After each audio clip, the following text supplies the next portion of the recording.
غيث مروان يفاجئ سارة الورع ب25 هدية بمناسبة عيد ميلادها ال25. احتفل الثنائي غيث وسارة بعيد ميلاد سارة يلي صار عمرها 25، هي مواليد 11 أبريل. طبعا كان الاحتفال بشكل كتير مميز وشكل كتير خاص، وغيث هداها لسارة 25 هدية بمناسبة عيد ميلادها. تعالوا احكي لكم عن الهدايا يلي هداها غيث لسارة بعيد ميلادها.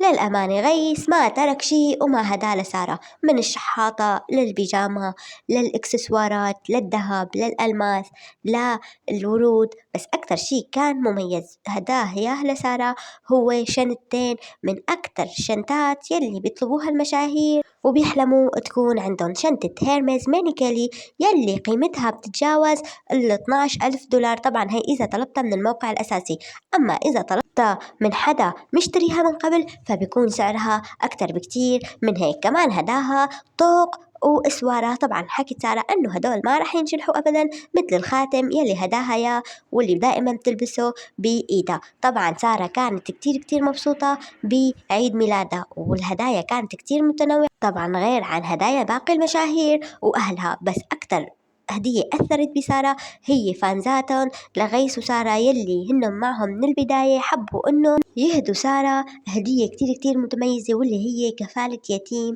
باسم سارة. طبعا هاي هدية كتير متميزة وسارة انصدمت كتير وحبت هاي الهدية كتير، والتعليقات كانت كلها إيجابية، وإنه سارة إنسانة متواضعة وبتستاهل كل هاد. طبعا كمان شفنا أهل سارة يلي تفاعلوا كتير مع عيد ميلادها، وكانوا بكل منشور عم يحكوا إنه هي الداعم الأول لإلهم وإنه هي فرحة حياتهم. طبعا سارة محاطة بحب كتير كبير من أهلها، وهذا الشي دائما بنشوفه بأي مناسبة بتصير مع سارة.